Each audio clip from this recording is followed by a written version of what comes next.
어떤 장르로 유튜브를 시작하는 게 좋을지 유튜브를 시작하시는 분들에게는 제일 처음 하는 고민이죠. 유튜브에는 수많은 장르가 있고 그것들마다 장단점이 있습니다. 온라인 게임 캐릭터를 고르는 것과 비슷하죠. 일부에서는 이 딜러와 비슷한 장르의 채널로 게임 채널, 브이로그, 육아 채널에 대해서 알아봤습니다. 제작과 컨텐츠 구성이 어렵진 않지만 그만큼 경쟁도 치열해서 대형 채널로 성장하기가 어려운 장르죠. 오늘 2부에서는 게임 캐릭터 탱커에 해당하는 유튜브 장르에 대해서 비교해보고 각 장르에 대한 특징과 장점 그리고 단점까지 여러분의 장르 선택에 도움을 드리기 위해 준비해봤습니다. 그럼 유튜브 훈련소 출발합니다.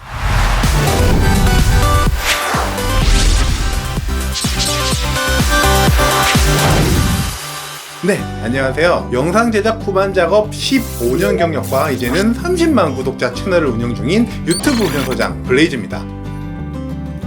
1부에 이어서 이번에는 온라인 캐릭터 중 탱커와 비슷한 장르의 채널에 대해서 한번 알아보겠습니다. 탱커라면 일단 말 그대로 탱크처럼 모든 적들의 공격을 막아내는 캐릭터를 말하죠. 탱커는 초반에 성장할 때 시간이 많이 걸립니다. 공격력이 높지 않기 때문이죠. 그리고 장비가 많이 필요해요. 주로 뭔가 맞으면서 싸우기 때문에 보호 장비가 필요합니다. 비용이 많이 들죠. 하지만 레벨업을 끝까지 하고 난 뒤에는 가장 큰 역할을 할 수도 있습니다. 다른 캐릭터들을 이끄는 역할도 할 수 있고요. 또 다양한 시도도 해볼 수 있습니다. 보상도 많이 있고요. 그럼 이런 탱커와 비슷한 성장을 보이는 유튜브 장르 대표적인 3개에 대해서 알아보죠. 첫 번째, 먹방 채널.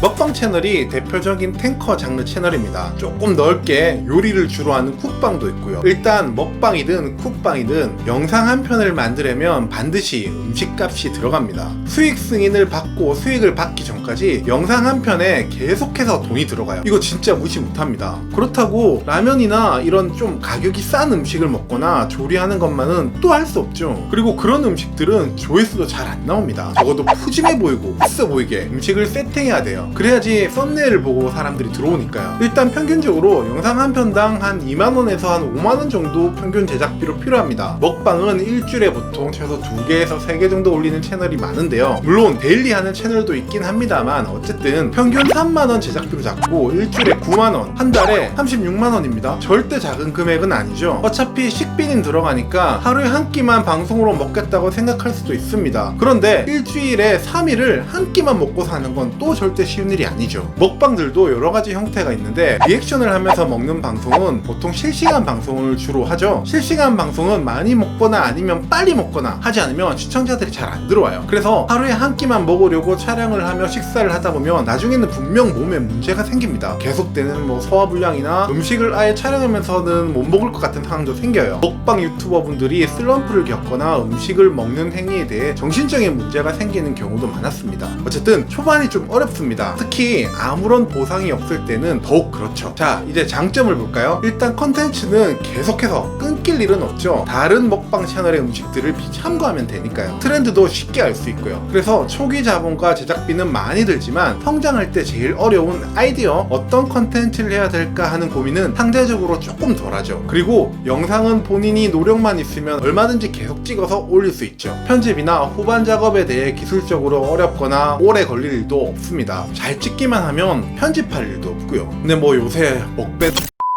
그리고 어느 정도 인지도가 쌓인 먹방 채널이 되었다면 꽤 괜찮은 수익이 발생합니다. 요즘 뒷광고 논란이 먹방부터 터진 이유가 먹방에 광고가 많이 붙기 때문이죠. 개인적으로 아는 한 몇백만 유튜버가 직접 말씀해 주셨는데 먹방 광고 단가는 화장품, 전자제품에 비해서 좀 낮은 편이기 때문에 프랜차이즈 위주로 광고량이 좀 많다고 합니다. 많이 뿌리는 거죠. 그래서 어느 정도 인지도와 구독자만 모이면 광고 거래가 꽤 많이 들어온다고 합니다. 그리고 유튜버는 조회수 수익보다 광고 협찬 수익이 당연히 훨씬 더 많기 때문에 광고를 좀 많이 받고요. 그런데 영상 대부분을 이렇게 광고로만 만든다면 구독자들이 와 저거 맨날 광고만 하네 그렇게 해서 영상을 많이 안 보게 되겠죠. 광고가 아닌 척하는 영상들을 많이 올린 거고요. 그래서 먹방 채널부터 크게 뒷광고 논란이 터진 거죠. 게다가 광고 문의는 광고 단가가 높지 않아서 여기저기 많은 유튜버들에게 한 번에 열할 경우가 많은데 거기서 광고를 하고 안 하고가 하는 유튜버들이 나눠지다 보니까 사태가 거기까지 발전한 거죠.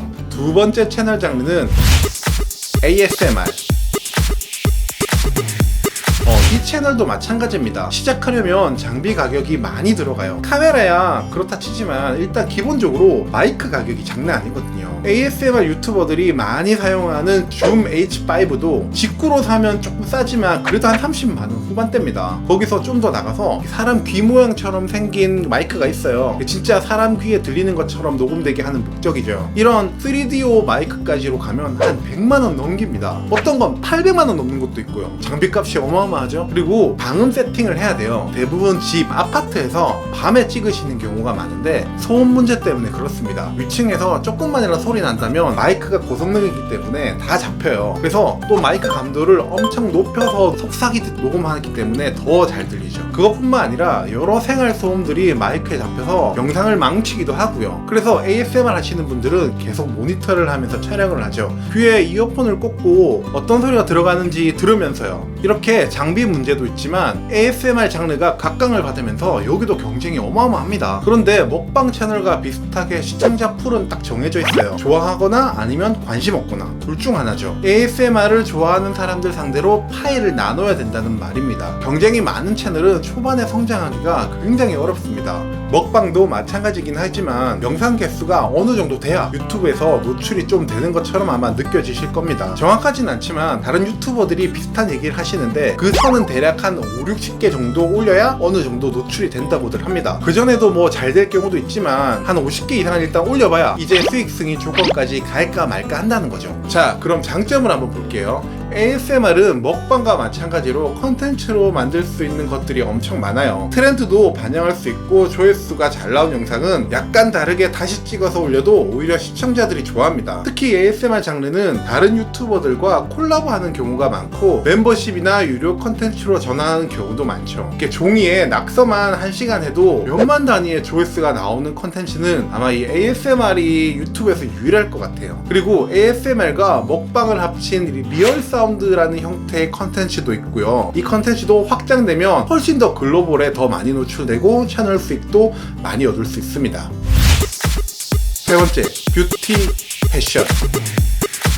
먹방, ASMR과 같이 또 할 수 있는 컨텐츠가 엄청 많죠. 뷰티는 화장법에 대해서 계속해서 새로운 유행과 트렌드가 나오고요. 화장품 종류도 엄청 많으니까 리뷰도 많이 할 수 있고 인지도도 잘 쌓으면 조회수 수익뿐만 아니라 광고 협찬 등으로 더 많은 수익을 낼 수 있습니다. 역시 그런데 문제는 비용이죠. 뷰티든 패션이든 항상 제품을 구입해야 됩니다. 원래 쓰던 걸 해도 되긴 하지만 그럼 소재가 빨리 고갈되죠. 그리고 요즘 리뷰 추세가 같은 계열의 제품들을 비교하는 영상들이 주로 많아서 한 가지만 리뷰하는 게 아니라 같은 화장품이더라도 좀 더 다양한 발색을 보여주는 식으로 리뷰를 하기 때문에 어쨌든 영상 한 편에 제작비가 계속 들어가게 됩니다. 패션도 마찬가지고요. 요즘 패션 채널 관련 트렌드는 룩북이라는 게 추세인데 이것도 패션 쪽 컨텐츠들을 잘 보지 않는 시청자들에게는 선정적이다 아니다 옷만 갈아입는 건데 하는 식으로 논란이 있기도 합니다. 그렇다는 건 그냥 패션만 보여주는 형태의 영상은 큰 메리트가 없다는 이야기죠. 뷰티와 패션 시장 전부 영상 자체에서 재미를 찾거나 궁금증을 유발하게 하는 것처럼 사람들에게 소위 어그로를 끌만한 것들이 그다지 많이 없죠. 얼마나 기발하게 패션에 대한 리뷰나 제안, 유행, 그리고 화장품이나 최신 메이크업 트렌드들을 반영하면서 영상을 이끌 수 있을까 하는 것들이 제일 고민을 해야 되는 부분입니다. 유튜브 훈련소. 자, 결론입니다.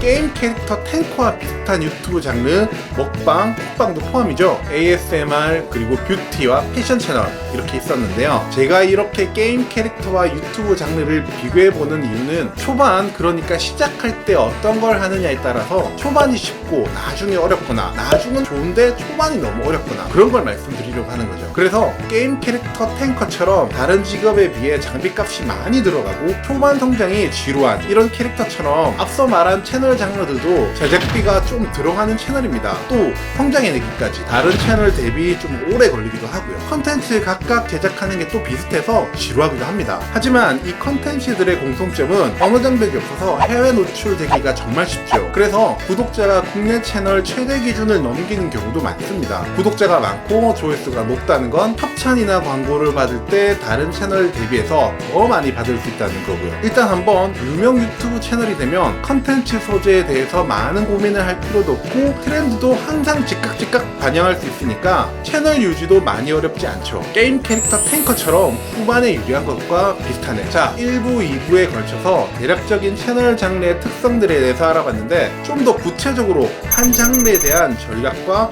채널 구성은 어떻게 해야 되는지, 그리고 어떤 장비를 구입해야 되고 어떤 건 꼭 있고 어떤 건 좀 에바스로 좀 더 과한지에 대해서는 다음 영상 제작 프로덕션 파트에서 하나씩 세세하게 다룰 예정입니다. 이렇게 탱커와 비슷하게 초반에 제작비가 들고 단순 반복으로 채널을 성장시키기 지루하고 어렵지만 한번 성장하게 되면 꾸준함과 인지도를 통해서 훨씬 더 안정적이게 되는 채널 장르가 또 어떤 게 있을까요? 한번 댓글로 한번 알려주세요. 자, 그럼 다음은 마지막 3부 게임 캐릭터 직업 힐러와 비슷한 대표적인 채널 3가지에 대해서 알아보겠습니다. 이번 영상도 끝까지 봐주셔서 감사합니다. 감사한 김에 구독, 좋아요